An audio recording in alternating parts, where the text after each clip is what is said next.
The Fir-Tree by Hans Christian Andersen. Far down in the forest, where the warm sun and the fresh air made a sweet resting place, grew a pretty little fir-tree.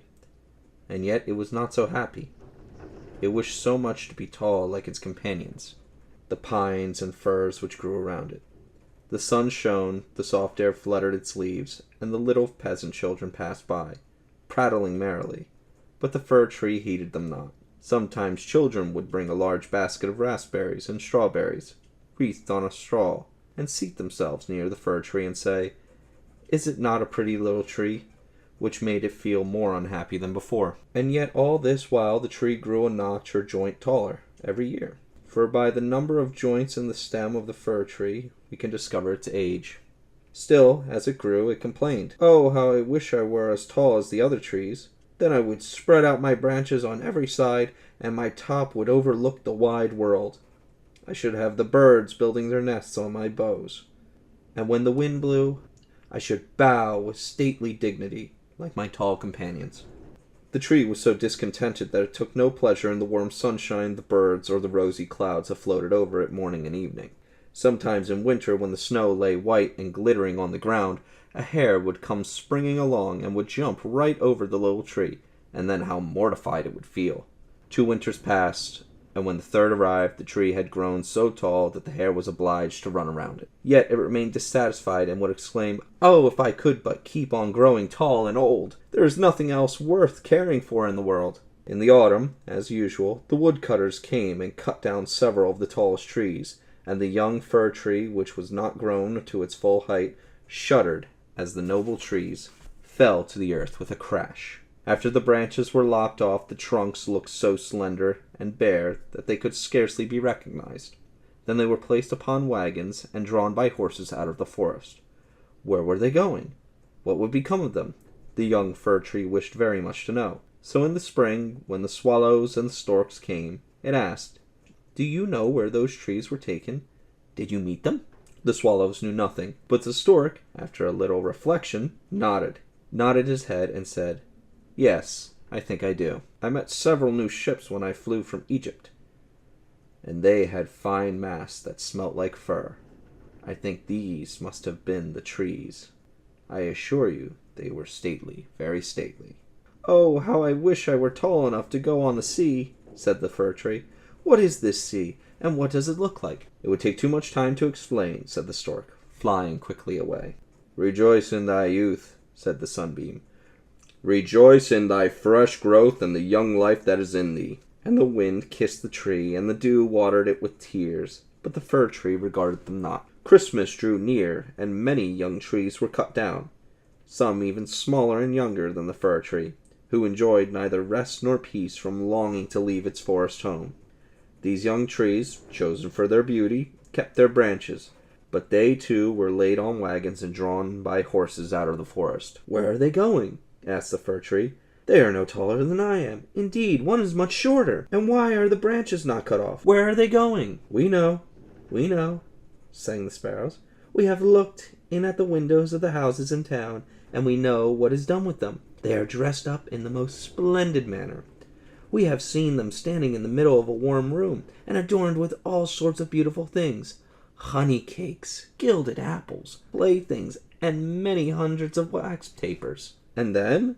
asked the fir-tree, trembling through all its branches. "And then what happens?" "We did not see any more," said the sparrows. "But that was enough for us." "I wonder whether anything so brilliant will ever happen to me," thought the fir-tree. "It would be much better than crossing the sea. I long for it almost with pain. Oh, when will Christmas be here? I am now as tall and well grown as those which were taken away last year. Oh, that I were now laid on the wagon, or standing in the warm room with all that brightness and splendor around me. Something better and more beautiful is to come after, or the trees would not be so decked out. Yes, what follows will be grander and more splendid. What can it be? I am weary with longing. I scarcely know how I feel." "Rejoice with us," said the air and the sunlight, "and join thine own bright life in the fresh air." But the tree would not rejoice, though it grew taller every day, and winter and summer its dark green foliage might be seen in the forest, while passers-by would say, "What a beautiful tree." A short time before Christmas, the discontented fir-tree was the first to fall, As the axe cut through the stem and divided the pith, the tree fell with a groan to the earth, conscious of pain and faintness, and forgetting all its anticipations of happiness and sorrow at leaving its home in the forest. It knew that it should never again see its dear old companions, the trees, nor the little bushes and many-colored flowers that had grown by its side, perhaps not even the birds. Neither was the journey at all pleasant. The tree first recovered itself while being unpacked with several other trees in the courtyard of a house, and it heard a man say, "We want only one. This is the prettiest." Then came 2 servants in grand livery and carried the Fir-Tree into a large and beautiful apartment. On the walls hung pictures, and near the great stove stood great china vases, with lions on the lids. There were rocking chairs, silken sofas, and large tables covered with pictures, books, and playthings worth a great deal of money. At least the children said so. Then the Fir-Tree was placed in a large tub full of sand, but green baize hung all around it, so that no one could see it was a tub, and it stood on a very handsome carpet. How the Fir-Tree trembled! "What is going to happen to me now?" Some young ladies came, and the servants helped them to adorn the tree. On one branch they hung little bags cut out of colored paper, and each bag was filled with sweetmeats. From other branches hung gilded apples and walnuts, as if they had already grown there. And above and all around were hundreds of red, blue, and white tapers, which were fastened on the branches. Dolls, exactly like real babies, were placed under the green leaves, and the tree had never seen such things before. And at the top was fastened a glittering star made of tinsel. Oh, it was very beautiful.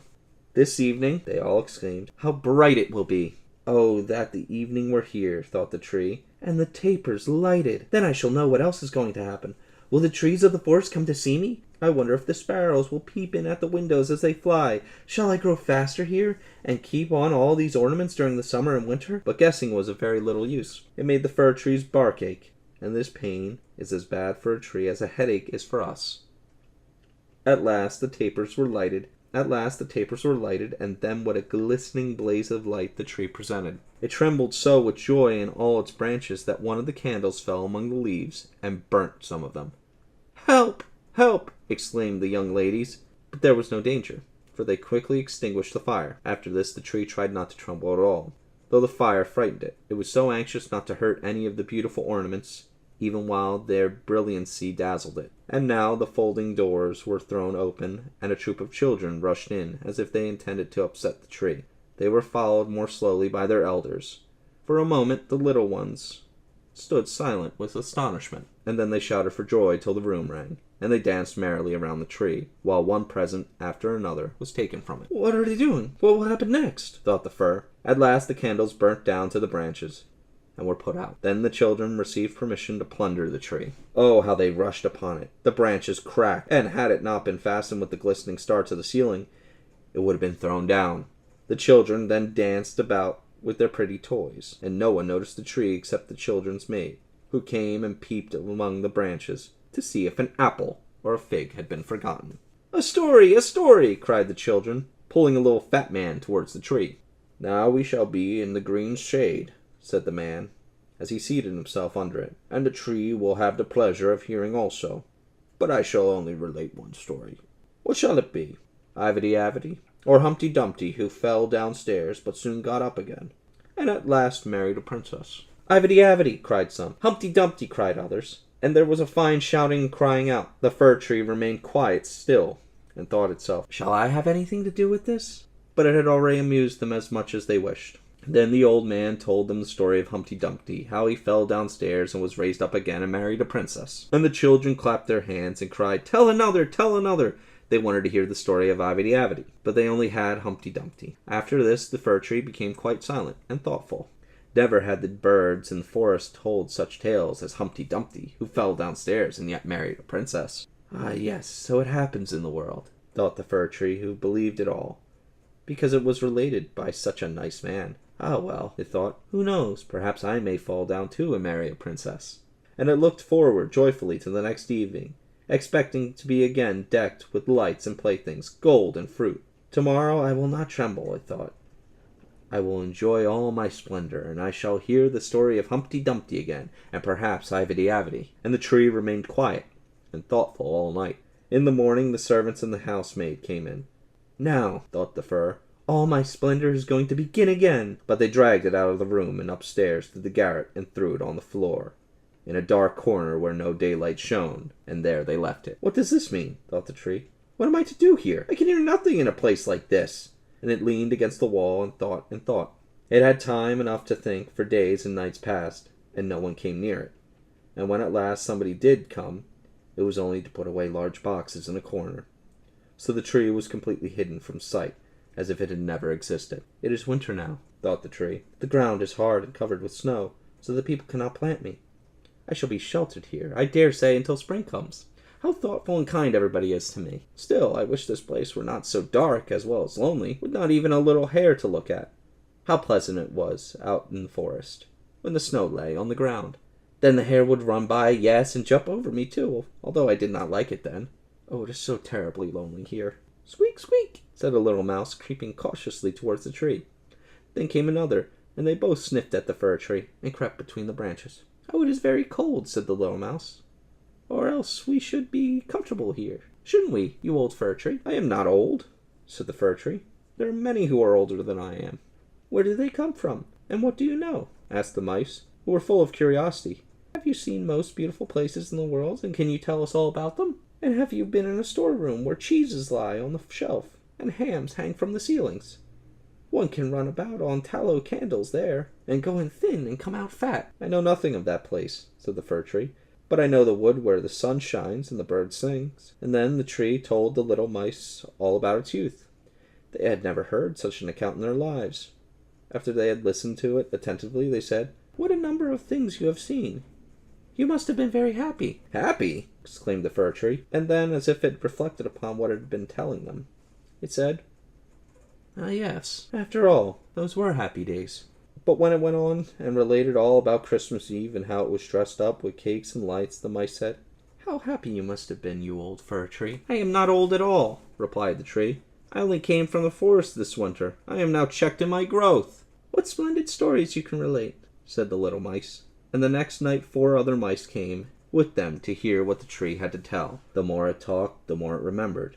And then it thought to itself, Those were happy days, but they may come again. Humpty Dumpty fell downstairs, and yet he married the princess.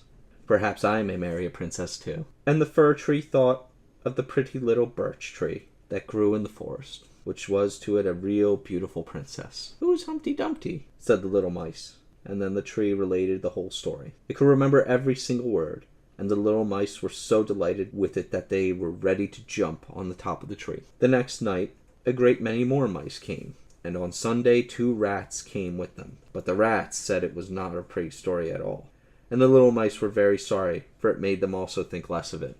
Do you know only one story? Asked the rats. Only one, replied the fir-tree. I heard it on the happiest evening in my life, but I did not know I was so happy at the time. We think it's a miserable story, said the rats. Don't you know any story about bacon or tallow in the storeroom? No, replied the tree. Many thanks to you then, replied the rats, and they marched off. The little mice also kept away after this, and the tree sighed and said, It was very pleasant when the merry little mice sat around me and listened while I talked. Now this is all past too. However, I shall consider myself happy when someone comes to take me out of this place. But would this never happen? Yes. One morning people came to clear out the garret. The boxes were packed away, and the tree pulled out of the corner and thrown roughly on the garret floor. Then the servant dragged it out upon a staircase where the daylight shone. Now life is beginning again, said the tree, rejoicing in sunshine and fresh air. Then it was carried downstairs and taken into the courtyard so quickly that it forgot to think of itself, and could only look about. There was so much to be seen. The court was so close to a garden where everything was blooming. Fresh and fragrant roses hung over the little palings. The linden trees were in blossom, while the swallows flew here and there, crying, Twit, twit, my mate is coming. But it was not the fir-tree they met. Now I shall live, cried the tree, joyfully, spreading out its branches. But alas, they were all withered and yellow, and it lay in a corner among weeds and nettles. The star of gold paper still stuck in the top of the tree, and glittered in the sunshine. In the same courtyard were playing 2 of the merry children who had danced around the tree at Christmas, and had been so happy. The youngest saw the gilded star and ran and pulled it off the tree. Look what is sticking to the ugly old fir-tree, said the child, treading on the branches till they crackled under his boots. And the tree saw all the fresh, bright flowers in the garden, and then looked at itself and wished it had remained in the dark corner of the garret. It thought of its fresh youth in the forest, and the merry Christmas evening, and of the little mice who had listened to the story of Humpty Dumpty. Past, past, said the old tree. Oh, had I enjoyed myself while I could have done so! Now it is too late. Then a lad came and chopped the tree into small pieces, till a large bundle lay in a heap on the ground. The pieces were placed in a fire under the kettle, and they quickly blazed up brightly, while the tree sighed so deeply that each sigh was like a little pistol shot. Then the children who were at play came and seated themselves in front of the fire, and looked at it, and cried, "Pop, pop!" But at each pop, which was a deep sigh, the tree was thinking of a summer day in the forest, or of some winter night there when the stars shone brightly, and of Christmas evening, and of Humpty Dumpty, the only story it had ever heard or knew how to relate, till at last it was consumed. The boys still played in the garden, and the youngest wore on his breast the gold star with which the tree had been adorned during the happiest evening of its existence. Now all was past, the tree's life was past, and the story also, for all stories must come to an end at last.